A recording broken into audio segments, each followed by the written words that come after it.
Today on I Am Salt Lake podcast, we sit down with local Salt Lake City mentor and coach, Lyn Christian. This is an awesome conversation that we have with Lyn, where we get to find out what inspired her to get into coaching, what motivated her to start SoulSalt, and of course, we talk actions that we could take as individuals to make our lives just a little bit better in 2020. All right, Chrissy, let's welcome everybody out to the show today. Welcome to episode 415. My name is Chris Hollifield. And my name's Chrissy Hollifield. And if this is your first time listening to this podcast, you might be wondering what it's all about. Well, this show is all about showcasing awesome people in Salt Lake City, Utah. We get to talk to business owners, comedians, authors, tattoo artists, restaurant owners, breweries, distilleries, really anyone who might have a cool story to share. Hey, before we get into that conversation with Lyn Christian, I want to remind you to subscribe to the podcast in whatever app you're listening to this in right now so you don't miss a single episode. It's really easy. All the episodes will get sent right to your podcast app, and that way you don't miss a single episode. And you can find all of that information at iamsaltlake.com. All right, here's that conversation with Lyn Christian. Thank you so much for listening. Enjoy. You know, Lyn, I know you've listened to a lot of the podcasts, and I don't know if you've ever heard us start it off this way. What did your childhood smell like? So I have to ask you, I have heard you start it this way. What season? That's actually a good answer. I usually throw people off because they're like, I've never been asked that. And I guess whatever season maybe you were most fond of, I guess. I'll go around the clock. How's that? No, that In works. the fall, it was that musty smell of, because I always loved getting out and playing football with the boys, and it'd be rolling in the leaves and the grass as it's starting to go and hibernate. So there's this musty start to decay smell. And in the winter, and I grew up in Heber City, so it was going out and having your nostrils stick together because it was cold and it smelt frosty. And in the spring, it was that scent of the soil coming awake again and a very organic earthworm kind of smell. And in the summer, there's just this fresh air and a cool breeze that smelled like, it smelled like 1 part water, 1 part grass growing, horse leather, because I was out riding my horse a lot. So I have a lot of different smells that I associate with my childhood. But that's awesome. I mean, a lot of people all ask this and they have to think for a moment. And I was like, Lyn's going to have an amazing answer because you understand it, right? Like, yeah. I don't know. You seem like the type of person. So descriptive. I feel like I knew exactly what smells you were. You've had those smells. Yeah. It was really cool. It's interesting how like a smell will take us back to a time, right? It will. Like whether it's a good time, a bad time. Isn't it? It's the strongest sense, right? That triggers memory. Smell. I don't know. I've heard that. Yeah. I've heard that. I haven't seen the science behind it, but I have heard people refer to science as saying smell's going to take you back. Yeah. So you grew up in Utah. It sounds like you grew up in Heber. You were mentioning in Heber. Wasatch County. Did you like growing up out there? I loved growing up there to a point. I was able to, after I grew up for a while, I was ready to get out and get to something a little more city-oriented, a little more urban, a little more progressive. But growing up, I had a lot of freedom. I could get on my bike and ride for miles. But what I really loved to do was get my chores done and then ride my bike about 4 blocks west to a piece of property my father was renting that had a barn and some stables, and I had a pony. And I could saddle up my pony and take off for the rest of the day. And my mother never worried about me. There wasn't a cell phone. I was just gone. There wasn't Facebook, right? There wasn't Facebook. There was no posting a picture. I was just in freedom. And to me, that's one of the things that I enjoyed the most growing up was this small town. People knew who I was. I knew who they were. And I could just have a lot of freedom. Do you still have family out there? My father just passed away last year. My mother just before that. So no one that I'm actually closely related to. I have cousins that still live in Heber. Just curious if you ever make it back out there. No, a year ago was my last time up there for my father's funeral. Okay. It's a beautiful, beautiful place. It is. It's getting overcrowded now. in my opinion. And the smog coming up through the canyons are, it's invaded by that. But it's still a beautiful city. And just looking at Mount Timpanogos over the Deer Creek Reservoir is just enchanting. And I have so many fond memories. I just would not raise my children there because I wanted them to have what I didn't have, which was an expanded experience with a lot of different people. And it is definitely different than when I grew up in the 60s and 70s there. Yeah. However, it's still small town, small-minded to some degree. Do you think it's helpful? This is kind of an interesting direction. I never really thought about taking the show this way, but I've always struggled, like growing up, my mom wanted to move out into the country. Mm-hmm. And I always felt like that would hold me back as an individual. Do you think that it matters where you live to hold? I do think it matters because I feel like the education that you get is one thing, and exposure. For instance, I wanted my children, when I moved to Salt Lake, I wanted my kids to go to East High because at the time there was a lot of diversity and there was inclusion. And as a gay parent, I wanted my kids to not be struggling with too much pressure to talk about their mother and explain what was going on there. I really wanted them to have an expanded version of, we have different languages and we have different colors of skin and we have different backgrounds. Yeah. And we eat different things from time to time. And so it was really nice to have that opportunity for my children. I do think smaller towns sometimes it's pros and cons, and it depends upon what you want. With kids, it might be great in grade school to get a good education. As you get into high school, now, I think there are a lot of progressive schools. I think Wasatch High has really shown some spunk in having some good teachers. They have a lot of teachers coming up from Salt Lake.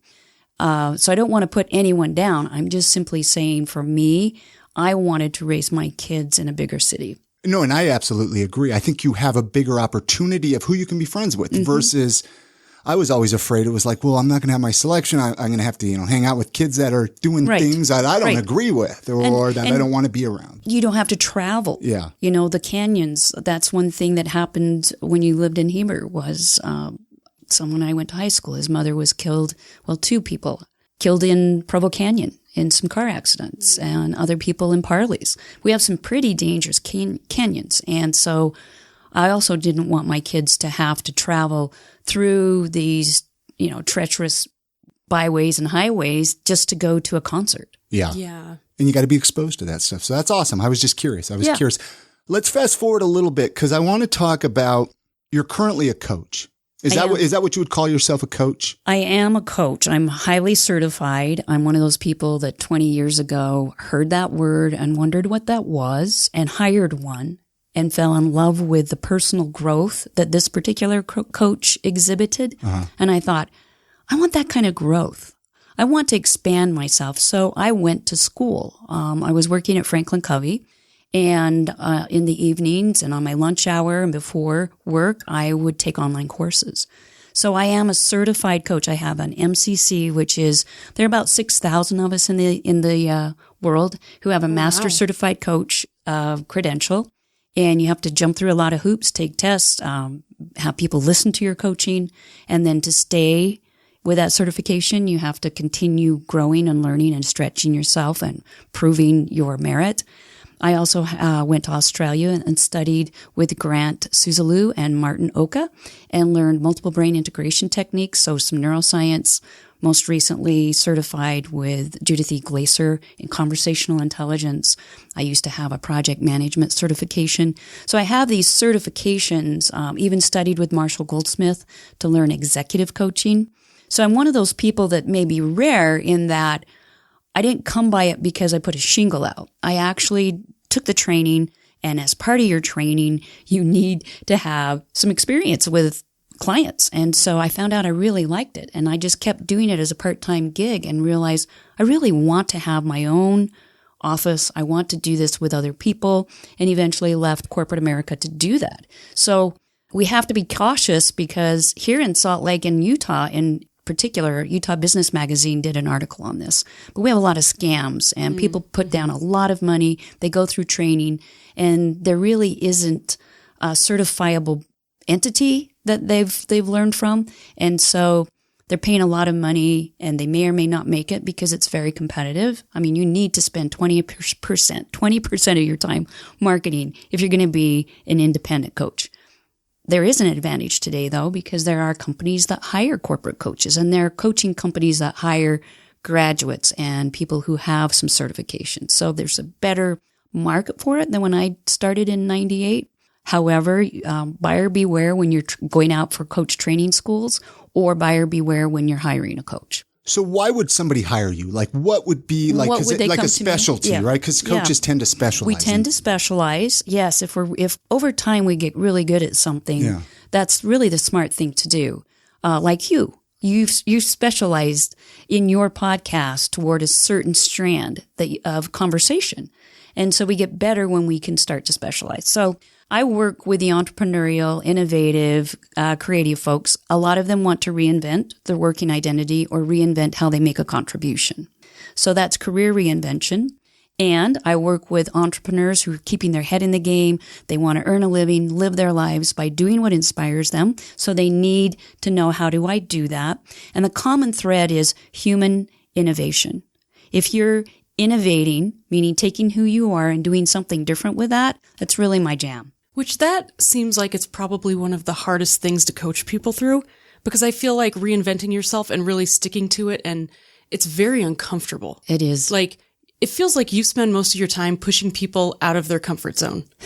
I do. And like, I mean, how is that? Do you get a lot of kickback, or is it, what's the experience with people is anyone resistant to it? Well, so if they are, they usually don't hire me. That makes sense. And we do a free discovery call or a free discovery visit to try to vet each other, because they're going to hire me and I need to hire them if we're going to work together. You're right, Chrissy. I mean, think about it. If you're going to turn your world upside down and do something new, and you guys did that to start a podcast, you know that there's ambiguity, which is frightening. You know that there's this dream and it's very vulnerable because you're not sure if you can make it. So there's fear and there's the unknown, and it's frightening. And I have a tolerance for that because I've reinvented so many times. And I also know the research. I've studied it. I stay current with it. I've used it for myself. I've used it with other people. And I know there's a system for supporting people to get through it. So I like to look at it as they can nestle in and know I've got them. I'm going to support you. You have to do the hard work. However, you can do this. And a lot of it is keeping their head in the game, keeping their nerve, handling the conversations with people. You know, it's unnerving to go into a party and people are saying, well, what are you doing? And it's like, well, I'm reinventing. It makes a lot of people uncomfortable. Yeah. Because it seems like, I'm just in between jobs, or, the kind of, it can be taken the wrong way if people don't understand. Right. And our gut senses that. Like, we have 500 million neurons in our enteric or gut brain, and we're having a conversation with somebody and they're in between jobs and we're like, oh. You're like, ooh, that means you're not good at anything. or you're vulnerable, or what happened, or why is, I'm uncomfortable because if that happened to me, I don't know how I'd handle it. Right. So, we get this cybernetic loop with other people, and it's kind of like Debbie Downer just threw a brick into the conversation because I don't know what to do with you. You're reinventing. What is that? That scares me. Yeah. Well, it's such a big word. For some people, it's like, it is. And it's so easy, human nature. We like to settle in our little box and we like to stay there because we know what we're doing. And if someone else comes who's not like us, it's like, whoa, I don't understand. Like, right. It's this weird thing where we're not really super open by nature to different experiences and understanding different people with different experiences. That's really well said. And we were trained. I mean, at least I was. I remember growing up where it was like you go to high school, then you graduate, then you go to college, then you get a job that you work for the next 40, 50, 60 years, whatever, until you then die, you get a pension, right? Because that's still a thing. No, and it was frowned upon if you switched jobs. Yeah, absolutely. It was. Absolutely. And if you look at the history of business, those of us who are talking at this table, we know that there are people who did that. But that's a kind of a big lie now. Yeah. Like, that's not how it worked way back before that phenomenon was occurring, nor is it happening now. Yeah. We get this notion, go to school, get a degree, use that degree. And if I could show you the statistics, most people, let's say somebody who went through psychology, get a degree in psychology. You'd think, okay, so they have a practice where they see patients. Oh, I know of a psychologist who is now creating political cartoons. Yeah. Or, in my job, design, UX design, psychology is one of the, like, if we could get psychologists to come in and be UX designers, it would make a phenomenal difference in our world. See? Like, yes. I want more. Bring it on. Yeah, come on, somebody, quick. Think outside the box a little bit here, right? Yeah, right. You can take the talents that you develop and put them in other arenas of life. You can. And you know what's interesting in the reinventions work that I do? Let's say somebody's an attorney, someone who's highly educated, they went through this protocol and then they graduated and then they passed their test. Sometimes it's harder to get an attorney to reinvent because their brain has now, the neurons have fired and wired together about what they do day to day. And it's harder for them to see outside of the law box, per se. Mm-hmm. Absolutely. All right, this episode of the podcast is sponsored by Market Source Real Estate. Hey, if you love the charm and you love the character of old homes, you really need to contact our friends at Market Source Real Estate. They actually helped us find our home that we're recording this podcast in right now. And did you know that for the past 18 years, they have been specializing in helping people buy and sell homes in Sugar House in the greater Salt Lake area? With a background of flipping houses and owning over 24 homes themselves, they really know all the ins and outs of older homes. And if you're looking to sell your home, Market Source Real Estate specializes in helping sellers update or repair their homes to increase their value and help make sellers more money. I know there's a lot of listeners. You guys are looking to move to Salt Lake City. Maybe you're looking to move across town in Salt Lake City. This is where you need to contact our friends at Market Source Real Estate. They know what to look for in older homes. They know what to look for in newer homes, so you don't end up buying a money pit. You can find all of their info right on their website, thinksaltlakecity.com. That's really easy to remember, you guys. thinksaltlakecity.com, or give them a call, 801-810-6773. And many thanks to Market Source Real Estate for sponsoring this episode of the podcast. What do you do when one of your clients or someone around you goes through a failure? Like, how do you help them understand that is not actually a failure? It's more of a stepping stone to find your direction. Yeah, that's a great question. So what we look at is we look at taking risks and less about failing and more about being in discovery and experimenting. So one of the constructs that we'll go through is discovery is stronger than knowing. And so if you have that mindset, the growth mindset that Dweck talks a lot about, she's done her research on, that's the premise we come from. So if something didn't work, I actually had one client I thought was so clever. She actually had a spreadsheet where she watched for her fails. And we even had a bulletin board in our office where we watched for our fails because we knew if we had check marks over there, we were doing what we needed to do and we would find the right answers eventually. But if we weren't getting any failure marks, we weren't progressing. Yeah. It's a reframe, a redirect, a refocus. Sometimes we do need to learn some things. Like sometimes you get your butt handed to you. You get kicked right back there and you go, oh, didn't know that was going to hurt like that. And sometimes you need that because you're in the middle. You know, you have these peaks and we have troughs. And if you fail at the bottom of a trough, sometimes that kicks your butt to have another peak and come out of the trough. So sometimes it's okay to call it a fail and see what it's telling you. Yeah. So, you know, looking at it realistically instead of judgmentally, being curious about it.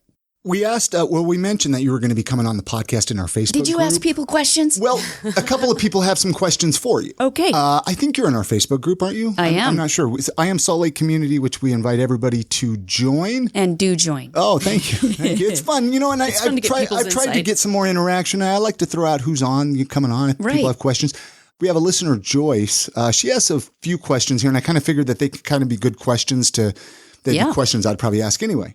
But her first question here for you is, how does she feel about the ICF and its process of credentialing? So I did go through the ICF. Which stands for International Coach Federation. It's one of the oldest, long-standing bodies that's working to become a governing body. Okay. I'm going to say it's not 100% necessary that your coaching be certified through them. However, they are the leader right now internationally in setting the standard. Their code of ethics, I find, is extremely astute. I believe that their core competencies make good coaches. I had a painful experience getting passed through the ICF because at the time I was creating a coach training school at Franklin Covey in their coaching department. And Thomas Leonard was still alive. He was kind of the father of life coaching here, and he had sold Coach U. And there was a tug of war going on back then, and they were a little worried that Franklin Covey was eyeing the ICF and trying to get me master certified so they could kind of bulldoze over the ICF. And they made it hard for me to pass.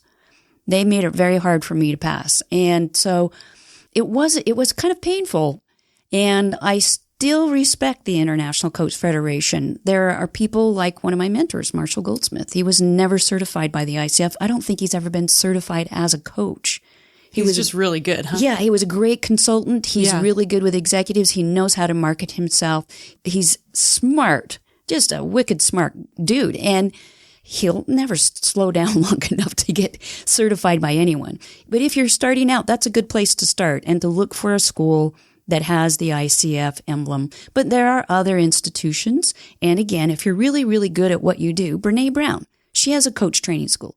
She should not be spending her time getting certified by the ICF. Maybe her coaches do. I don't know. Yeah. But she knows her stuff. She has the science down, the sociology down, the research. She's somebody that shouldn't have to ever go get certified to coach somebody. She already has street cred. Mm-hmm. But I think it might be important maybe for beginning coaches. A beginning coach should really look at a structure that can nurture them and teach them the things they need to know. Yeah. That code of ethics and the core competencies are necessary in my book. This episode of the podcast is brought to you by Libsyn. You know, I know we have a lot of listeners listening right now, and you are thinking of starting your very own podcast. How do I know? It's because you're emailing me. You're asking, Chris, how do I start a podcast? Give me some tips. Give me some tricks. Well, if you or someone you know, if you're in the process of starting a podcast and you are looking for truly the best podcast audio host out there, go check out Libsyn.com. We've been using Libsyn to host I Am Salt Lake podcast for over 7 years now, and I know that I truly could not be more happy with their service. They make it super easy to set up, and they make it super easy to get your podcast routed to all the podcast players out there like Spotify, Pandora, Apple Podcasts. I Am Salt Lake podcast listeners, listen up. We created a promo code just for you to use, Salt Lake. If you use this promo code at checkout at Libsyn.com, you'll get the rest of this month and all of next month a free podcast audio hosting at Libsyn.com. That's spelled Libsyn, Libsyn.com.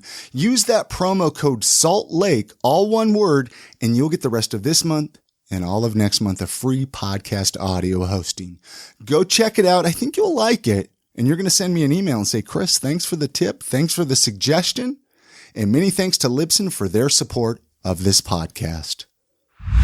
The next question here from Joyce is, does she think a coach needs to be certified by some school? I guess you kind of already answered that one. I think you do need to go through some formal training. And I actually have, and we could probably link it into the show notes. Yeah. So I get these questions all the time. And I used to spend time with each individual that asked it. And then we looked at how many hours I was giving away for free and decided, you know what? Every once in a while, let's just record what the latest thinking is inside my head and someone who's going through that. And so we just did an interview with one of my clients who was looking for coach training. And we can link that in the show notes. We have it out on our SoulSalt Coaching, all one word, YouTube channel. Okay. Cool. And they can listen to that. Yeah, I'll put that at I Am Salt Lake with this episode Good questions, as well. Joyce. The next question from Joyce is, how has the coaching industry changed from 20 plus years ago? Oh, man, so much. Now, do you know Joyce? I don't know Joyce. It sounds like maybe you guys knew each other. That's why I was like, well, maybe we have. She has some good questions. She has really good questions. Yeah. So when it first started out, it wasn't highly organized, and now it is better organized. There weren't companies hiring coaches. Now we have, like, I'm going to be taking a course in January from one of Google's head coaches. Wow. Yeah. So, we have corporations now who have coaches. We have AI that's doing coaching and even therapy. AI is doing therapy, and sometimes they're doing better than a human being.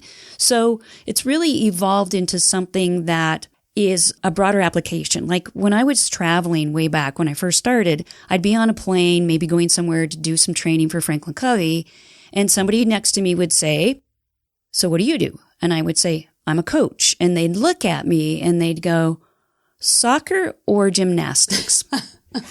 So here's a difference, Joyce. Now when I say I'm a coach, they go, "Oh, tell me more. What kind of coaching do you do?" And so there's a better understanding of what it is. The market isn't curious about what it is now. It kind of knows what it is, and more people have experienced it. It's actually a better time to enter into coaching now than it was 20 years ago. Interesting. Can I ask a question about coaching now, though? Yeah, you go ahead, and I'll go back to Joyce We'll go back in a minute. to Joyce in a minute. Sorry, yeah, Joyce. No, you're fine. I'm curious, I feel like recently, the last, 5 or 10 years, it's been easier for people to just say they're coaches. Yes. And how do you decide whether or not someone is worth going to as a client? As a client. Okay. So number one, I would get referrals from other people who've been through. If they don't have credentials and you can't get on their site and see that. If you are not having your awareness go up, like if they're not supporting you to raise your awareness and then asking you what you might want to do with that new awareness, if they're just talking to you for an hour, that's not okay. So that's the hallmark of a good coach. Your awareness increases, it raises, and on the rise of that awareness, there is also the ability or the knowledge that you could do something better or even more than what you've done in the past. How's that? And, there are some distinctions. Mm-hmm. It's different than consulting. We're not giving answers per se, although we can stop and give advice. We're not supposed to just be teaching you and training you, although we might stop and teach you a concept and then ask you, now, what do you want to do with that? We're not a therapist. We don't help you heal from the past, although there are some good therapists that are blending coaching with that. We're not your mentor. We're not showing you how to do things like we did, although we might pause and give you some of that information. Right. So those are some distinctions to kind of understand also what is coaching and what is not coaching. And then she wants to know, do you think that the coaching industry needs to be regulated? And if so, why? You've kind of danced around it, but let me address that one. I don't think it will ever be as fully regulated as it could be. For instance, project management. I had to pass 9 to 12 different bodies of knowledge at a certain percentage, and this was after I studied, and then I needed to apply project management. That's highly regulated. You go through, let's say, accounting, and you want to be a tax accountant. So you get your graduation past you, and then you have to go sit through a bunch of tests that tell you that now you can practice as a CPA. I don't think it will get that regulated because look at the world of training. I think they run parallel tracks, and I think training is ubiquitous. Anybody can train another person on something. And so I think coaching has become more of that than one of these highly regulated industries. Now, it could in the future, but I don't foresee it in the near future at all. And I really don't know. And I've done a lot of research. I've actually been hired by a corporation to answer that same question. And the research back when I did that in 2005 was the same as what I'm telling you today. I think it won't be highly regulated. It feels to me like if it became highly regulated, it would take kind of some of the positive aspects of coaching, like the individual aspects of different coaches and their different talents and different skills away. It could. And in that way, it might actually start to look more like therapist and what they have to go through. Like do exactly this thing to get exactly here, but then how much of your individuality and creativity is it crushing out of you along the way. Right. And so that's why I compare it to training. It's like, okay, so you could be coached on reinvention like I do. You could be coached on your executive skills. Oh, you could just be coached on life in general. Mm-hmm. You could be coached to be a better athlete. There's all sorts of individualized tracks for coaching, and there are for training, but I don't think there are that many tracks for, say, therapy. Right. Then Lauren Katz, I don't know if you know Lauren at all. She just was really excited. She says, you're the best. And your only question is, how do you do it all? That's her only question. How do I do it all? I don't do it all. Are you good at delegating? In my opinion. So I am. That's why I have a staff. So I'm really good at the coaching. I'm good at the speaking. I'm good at the writing. I'm good at inspiring and motivating. I'm not so great at keeping my books. I'm not even as good as Shannon is at doing my schedule.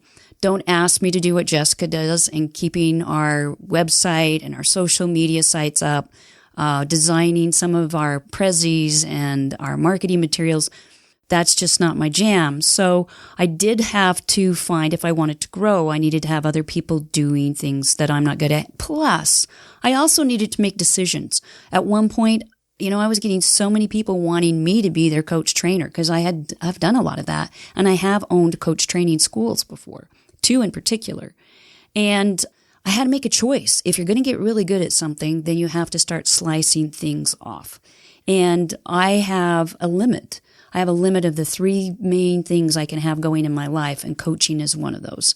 So after that, it's like, boy, uncle, I don't want to spread myself too thin. I mean, I really do. I have my family and my relationships. I have a sport that I'm learning, I'm reinventing myself in, and I have my work. And then I have my role to myself, self-care and wellness and that sort of thing. And then I have to kind of draw a line as to anything new coming on my plate. So the podcast that I did for a while, that had to drop after Judith passed away because that was just one too many things. How do you know what to drop, though? That's the biggest question. It's even so for hard. me, right? Like, I enjoy doing so much, but I know I probably shouldn't be doing it all. Right. Because, you can make a millimeter of progress in a million different directions, or you can make a mile of progress in one really strong direction. So sometimes you just have to look at the season of your life. The season I'm in right now, I really want to work on my voice quality. I want to work on my ability to speak because I know that's going to be such an important part of my future, especially when this next book comes out. But right now I need to work on writing. It's like landing planes. Which one can I put fuel in and let it circle the airport for a while and land it when there's time? And then other things you just have to put in a dream jar or, a journal page for me and just say, it's a not yet. Maybe, Interesting. Yeah. But it doesn't mean never. But it right? does not mean never. And sometimes it's a matter of looking at your core values, the season of your life. Sometimes it's a head, heart, and gut thing. Like I gave in my TEDx talk. Sometimes you just have to get to that inner plumb line to know what those priorities are. Speaking of that TEDx talk, I loved it, by the way. Thank you. Really cool. So and good. I was actually there at that TEDx, but I obviously didn't really know of you. We didn't know each other, Didn't yes. know of each other. And I'll put that link for that as well. Oh, thank you. At iamsaltlake.com with this episode. That's the only TED Talk. There's only one, right? TEDx Talk, okay. Salt Lake City. That's it. Do you want to do more of those? I would love to. Yeah. If another TEDx or TED ever called up, I'd say sure. What's up, Ted? And it's a different format. Yeah. It's not like a keynote. You stand on that red dot. You have 11 minutes. You have 8 minutes. You have what you have to make that single point. And it's a whole new discipline. It's like doing a pichakucha or pichakucha, however you pronounce that. And I've done one of those, a 20 by 20, 20 seconds, 20 slides. Yes, is that okay, that's Yes. what that is. Yeah, I had to do that one time. I've always wanted to do one of those too. It's really hard. It's fun. It's hard. It makes you really focus. So sure. It's a game to me. It's a chess game. It's kind of like improv almost. Don't they kind of coach you a little bit too with the whole TED Talks? Oh, you know what? things? Salt Lake TEDx, we have a premier team. They give you a ton of support, coaching, mentoring. They know what they're doing. By this month, by this week, you need to be this far along. It's a great support group. That's so awesome.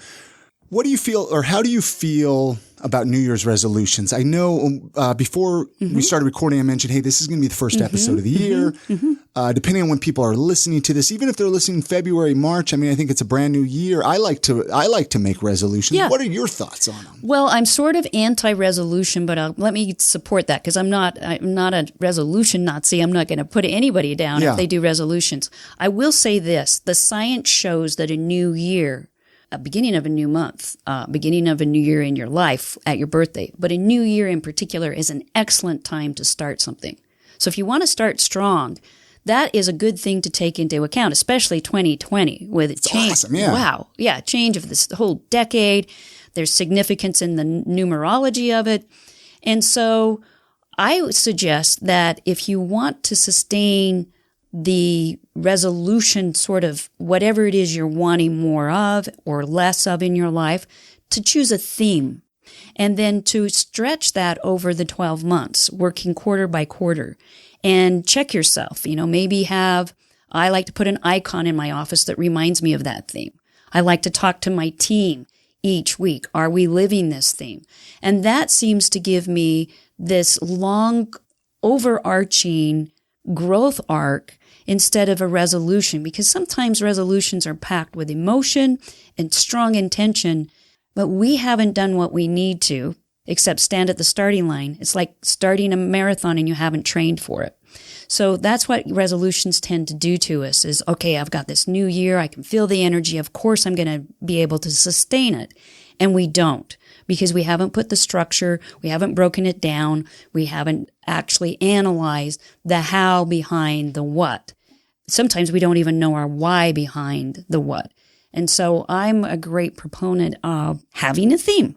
Like, give me an example of what some of your themes are. Like, are you talking like a theme like courage, integrity, one word themes or something? Or last year it was free up and free up your focus. Okay.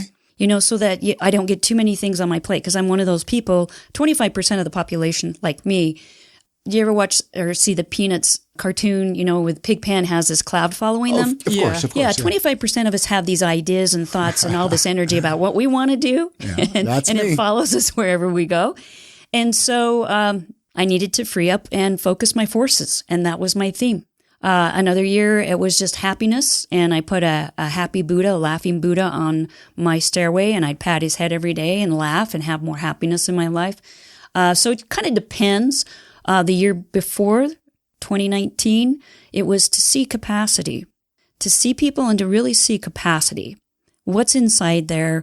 What are they able to do? And not try to fix people, not try to help people. It was really good for my personal relationships. It was really good for my coaching to see their capacity and then hold them accountable for that. So it's usually something in my world that I want more of. And that's what I do. And then I'll have goals and I'll have projects, but I also break those down like, next year we'll publish the book, and we started on it this year, and we break that as a project. What are we doing this month? What are we doing this quarter? So that we have more likely ability to meet the end in mind goal. So does that answer your question? More or less. I just thought, it'd be good to give some ideas even for listeners, right? So they can, because a lot of people get kind of stuck on that kind of thing, right? They're like, well, it's a good idea, but I don't know what to do. So forget about it. Here's some questions. What do you need more of? What do you need less of? And how come? What's your intention for the year? And what kind of impact will that intention have? How will you know if you made an impact? What are those desired outcomes? Look at those and see if any of those give you themes. And you and Judith actually had a really good conversation about exactly this. We did. In one of your Intention episodes. versus impact. We did. Yeah. It was. I suggest anyone go look up conversational intelligence. What's your conversational intelligence? Yes. Yeah. Such a good podcast. You guys you cover so many of the topics that we're talking about right now in great detail. And it's really, really good. So everyone go check it out. That's my pitch. Well, thank you. Thank you. Yeah.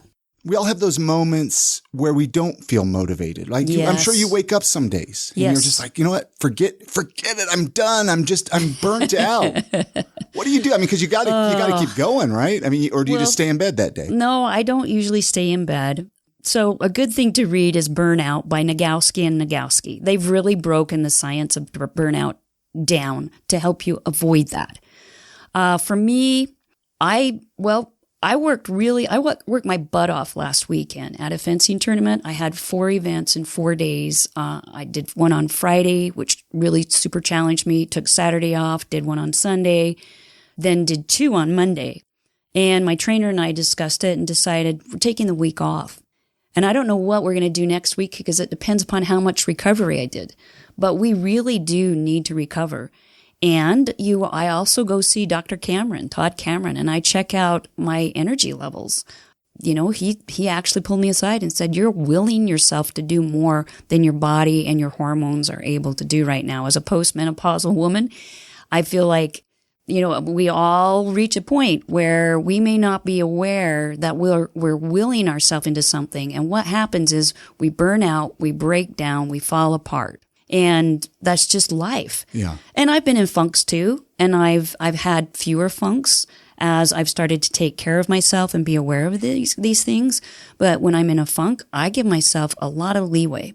What do you think of, and I'm gonna go out here, I'm probably gonna get a lot of hate mail for this one. Oh no. What do you think of people like Gary Vee, this hustle, sleep when you're dead, and just get out there and I think the quality work. of your life goes down. And see, I got wrapped up in that. Yeah, well, we can't. Wrapped up and I started hating my life. Yeah, because, you're on an adrenaline rush and it's like, where's the purpose? Where's the meaning? Are you a human doing? Yeah. Are you a human being? Well, it's like, it's about the journey, right? If you can't enjoy the things that you're doing while you're doing them, what's the point? Like, if you can't take a break and sit back and say, I'm so glad I did that, and now I'm just going to have some time for myself. Or that was really hard. It sucked. I'm going to step away from it now. Yeah, I think if you're one of those people who's always go, go, go, your adrenal glands are going to burn out. And at some point, you'll crash. Yeah. And so it's great. I mean, you can be addicted to that dopamine. Who doesn't like to feel that wonderful high, know? But if you have it all the time, it's not that great anymore. I would agree with you. And that's just me. And that fits people. If that fits people, I've been one of those people like you, Chris, I go, go, go, get it. Get up at 4 a.m., and work harder. Even though you only slept for 20 minutes. The truth of it is we need more rest. We need more sleep. We are not sharp. All you have to do is look at what peak performers are doing in the athletic world, and you will find they sleep. I had to learn this the hard way in mountain biking when I took up mountain biking.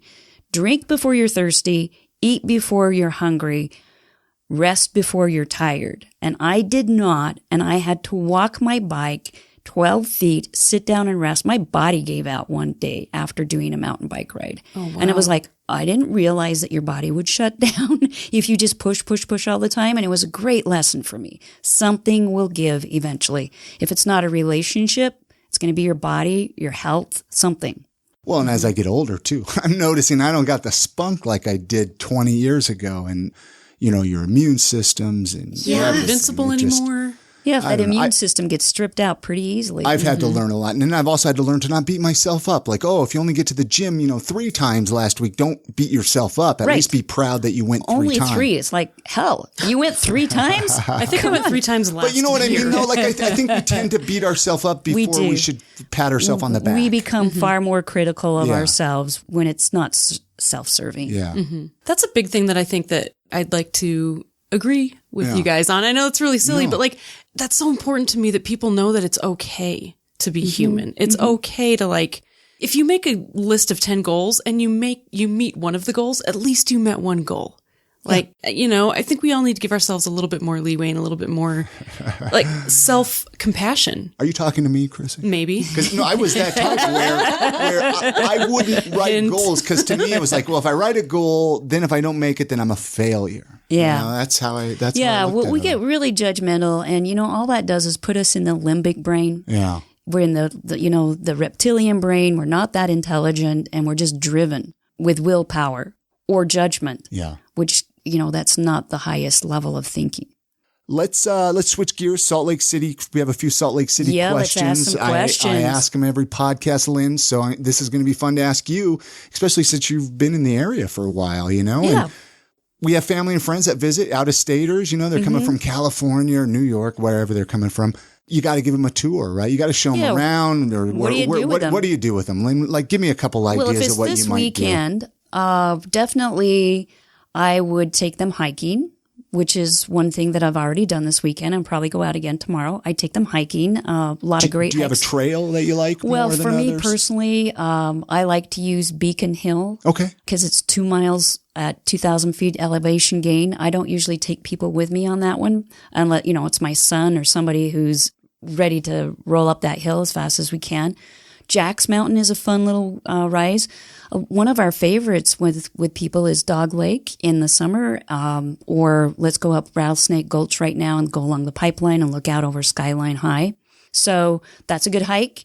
This very weekend, I would take them to the Salt Palace and I would let them see that we have the World Cup for saberists. So we have a fencing event going on this weekend where the world's best of bests are here in Salt Lake competing in saber, women's saber. In the summer, I would take them to the arts festival. Oh, of course. Yeah. If it's during a film festival, we have some fantastic film festivals, from Damn These Hills to Tumbleweeds to the Sundance Film Festival. There's just so much to do in Salt Lake. And of course, we need to go to good food, good drink, so much craft beer to be drunk, Isn't it amazing the distilleries, the breweries that are coming out of Salt? We just have a brand new one really just cool. opened up, I think yesterday. Starts with a B, Brewers, or I can't remember. They're just popping up all over. It's great. Yeah. Well, what are some of your favorite local eating spots? We asked that one too. Well, we take people a lot to Tap House. Okay. 9th and 9th. We love, I like to have my fix, and that fix is the sloppy lamb. Okay. I'll have to give that a try. And they have some good local beers there. They also import some nice ciders.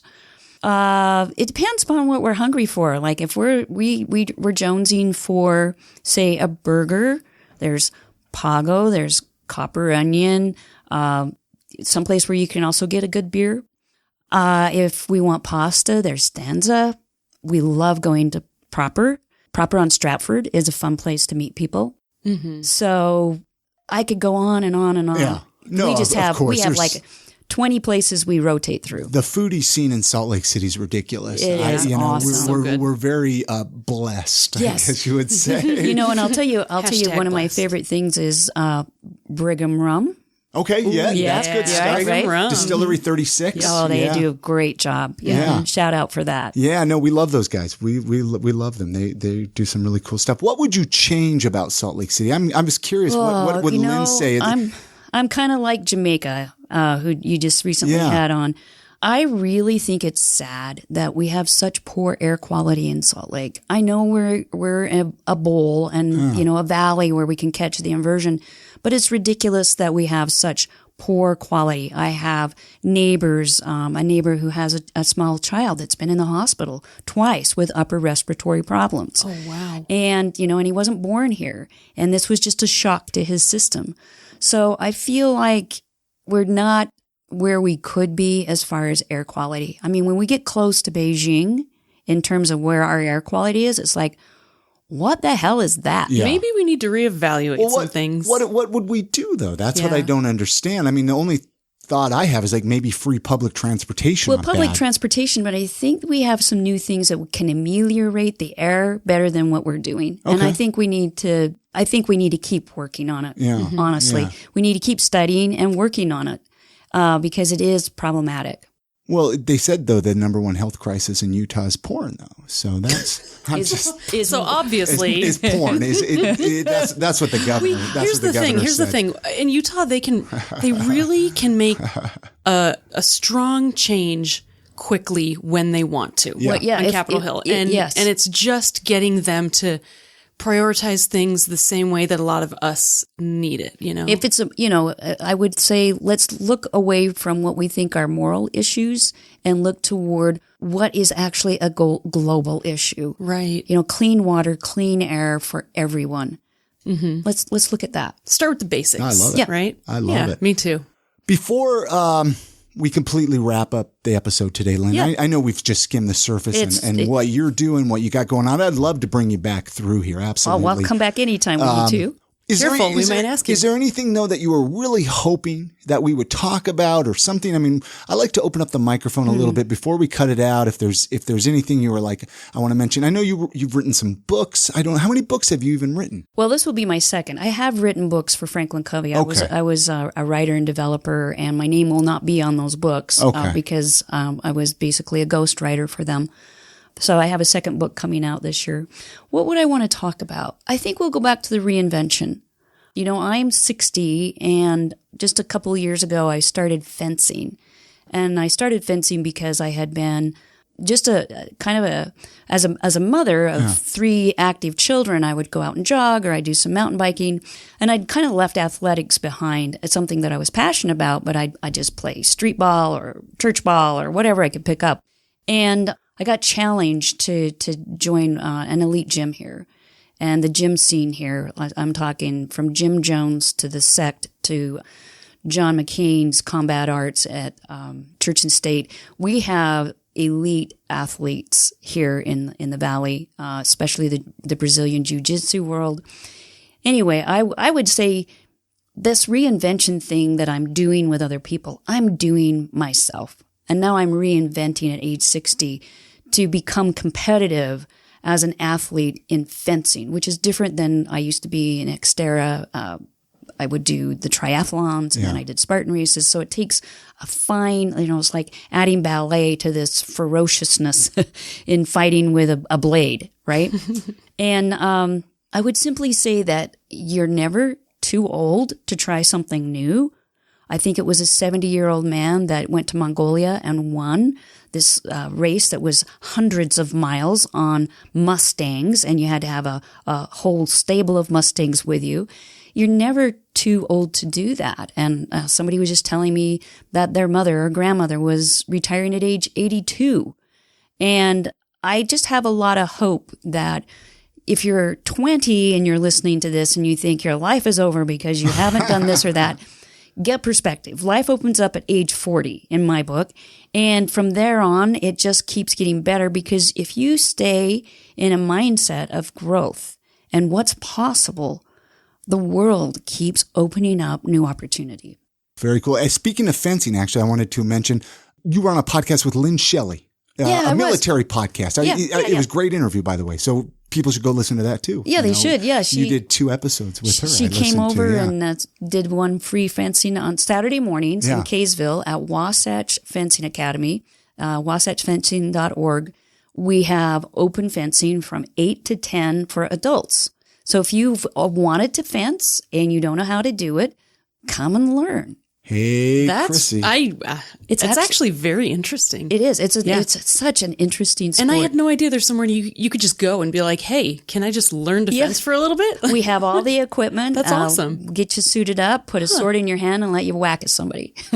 Wow, that sounds really fun. Let's go do that. Hey, hit people with swords. It seems like it would be a good form of exercise. It's an excellent form. Oh, my goodness. It is a really tough sport. It has a steep learning curve because you are trying to defend yourself with a blade and someone else is trying to hit you with a blade.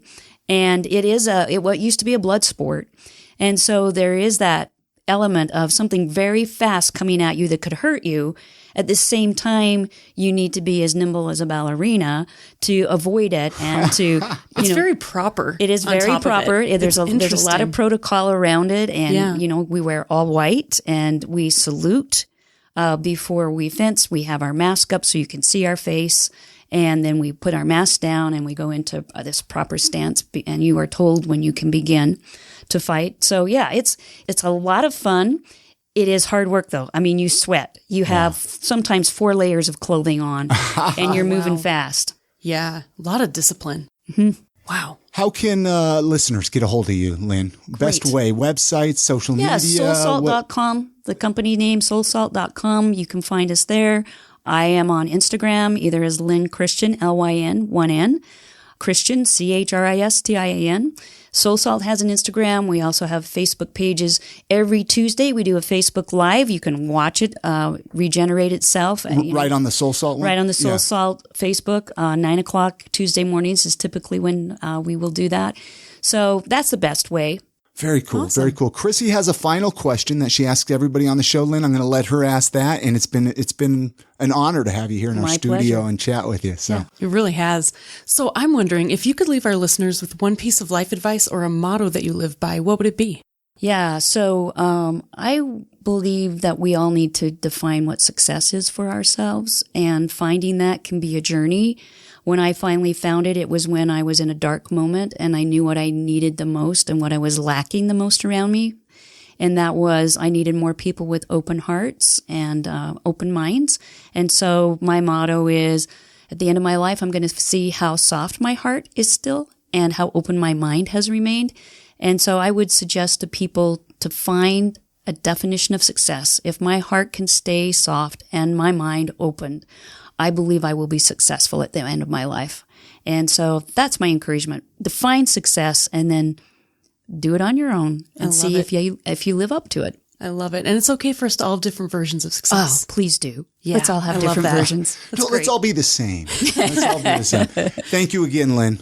Thank you. It's been my a joy pleasure. to chat with you here. So thank you. Many thanks again to Lyn Christian for joining us on this episode of the podcast. All the links that we mentioned in this conversation can be found with this episode's show notes on our website, which can be found at iamsaltlake.com/415. That's for episode 415. So usually we do weekly recommendations. I know a lot of longtime listeners. You've been following along. You've been writing it in your little sketchbook. What our weekly recommendations are.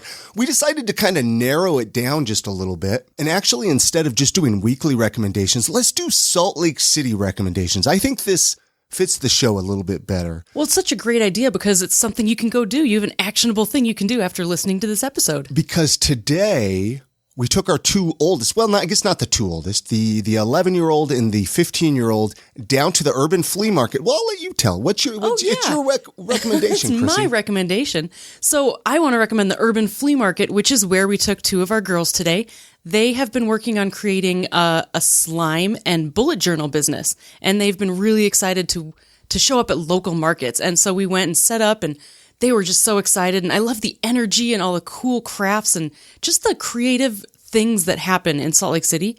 They're always at the urban flea market. So it's the second Sunday of every month, and you can visit their website at fleamarketslc.com and check out all their stuff. And I love that they're doing it during the winter time as well. It used to be just a summertime thing, as far as I remember, and now they're doing it down at the Gateway indoors. Hopefully, if they sell some slime today, hey, I don't get the slime thing either, you guys. I don't get it. I totally get it, though. But if you do, hey, what more power to you? Go down and check it out. And in my recommendation for something to do in Salt Lake City, I know I've talked about this. I know we've had comedians on the show, but Wise Guys Comedy Club, they don't get enough love.